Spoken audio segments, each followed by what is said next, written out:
औज़ुबिल्लाहिमिनश्शैतानिर्रजीम बिस्मिल्लाहिर्रहमानिर्रहीम। अस्सलाम वालेकुम व्यूअर्स, उम्मीद करते हो आप सब खैरियत से होंगे। अल्लाह के करम से मैं भी बिल्कुल ठीक-ठाक हूँ। आज हम एक और न्यू रेसिपी के साथ आए हैं। आज मैं बनाने लगी हूँ आलू कीमा। बहुत ही मज़े का और इतना आसान तरीके से बनाऊँगी, तो इसकी रेसिपी अपने एंड तक देखने तो चलें अपनी रेसिपी स्टार्ट करते हैं। सबसे पहले हमने एक पतीले में तकरीबन मैंने थोड़ा-सा सरसों का तेल और इसमें चॉप किए हुए लहसुन डाल दिए थे और इसे ब्राउन होने के लिए रख दिया है। तो अब मैं आपको बता देती हूँ, कीमा, प्याज और आलू ये एक साथ ही मैंने बॉईल कर लिए थे। पहले थोड़ा-सा आलू बॉईल हुए, फिर उसमें कीमा डाल दिया और एक अदद प्याज शामिल कर दिए। इन तीनों चीज़ों को आपने इकट्ठा बॉईल करना है। आप यकीन करें कितने मज़े का इसका टेस्ट आ जाता है। आलू ये देख सकते हैं काफ़ी हद तक बॉईल हो गए हैं। तो लहसुन ब्राउन हो गया था। अब ये हम जो तीनों चीज़ें हैं ये इसमें शामिल कर देंगे। जो कीमे का पानी है वो मैंने निकाल के एक साइड पे रख दिया है। हम एंड में वही पानी इसमें शामिल करेंगे। अच्छी तरह से आपने इसको मिक्स करना है, ठीक है ना। अब आपने इसकी अच्छी तरह से भुनाई करनी है, कीमे को आपने रोस्ट करना है।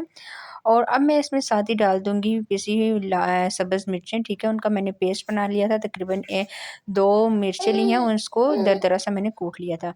ये डालूँगी और डालने के बाद साथ ही इसको अच्छी तरह से हम करेंगे मिक्स।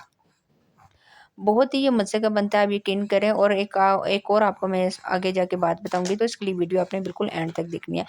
टमाटर का पेस्ट डाल रही हूँ, तकरीबन 1 कप के करीब। 2 टमाटर लिए थे, उसको मैंने इस तरह से पीस लिया, ठीक है। ग्राइंड कर लेना है आपने। अगर आप चाहें तो टमाटर का छिलका उतार के वो भी डाल सकती हैं। अच्छी तरह से इसको मिक्स करूँगी। अब हम इसमें मसाले शामिल कर देंगे। मसाले मैं हल्के-फुल्के शामिल करूँगी इसमें। नमक डालूँगी अपने टेस्ट के बराबर। इसमें हम धनिया पाउडर डाल देंगे 1 टीस्पून। हल्दी डालूँगी हाफ़ टी-स्पून। और लाल मिर्च का पाउडर, कुटी हुई मिर्चें मेरे पास पड़ी हैं, ये भी 1 टीस्पून शामिल कर दूँगी और 1 टीस्पून लाल मिर्च का पाउडर शामिल करेंगे। ये सारे मसाले डालने के बाद अच्छी तरह से इसको मैं करूँगी मिक्स।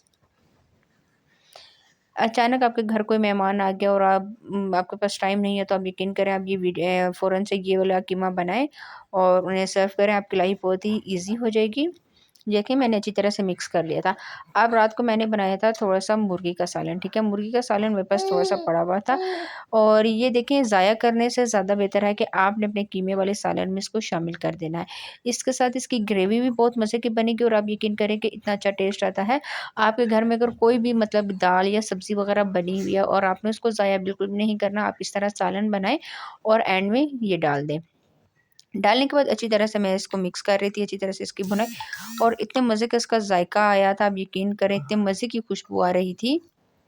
अच्छी तरह से हमने इसको भुनना है और अब मैं इसमें पानी शामिल कर दूँगी। तकरीबन 1 ग्लास के करीब पानी शामिल करूँगी। वो जो कीमे वाली यखनी थी हमने वो शामिल कर दिया, क्योंकि सारी चीज़ें अच्छी तरह से बॉयल हुई हुई हैं। तो अब मैं इसको ढक्कन दे के रख देती हूँ तकरीबन 10 से 12 मिनट के लिए। तो 10 से 12 मिनट बाद आपसे मुलाकात होती है। जी, तो 10 से 12 मिनट बाद हमारी लाइट चली गई, तो लाइट आई है तो मैंने इसको इस तरह प्लेट में सर्व कर लिया है। ये देख सकते हैं कितने मज़े की इसकी ग्रेवी तैयार हुई है और यकीन करें इतने मज़े का इसका टेस्ट था। तो वीडियो आपने ज़रूर ट्राई करनी है, ट्राई करके मुझे कमेंट्स में बताना है कि आज की रेसिपी आपको कैसी लगी। आज के लिए इतना ही, इंशाल्लाह नेक्स्ट वीडियो में आपके साथ मुलाकात होगी एक और न्यू रेसिपी के साथ। तब तक के लिए अपना बहुत सारा ख़्याल रखिएगा, दुआ में याद रखिएगा। अल्लाह हाफ़िज़।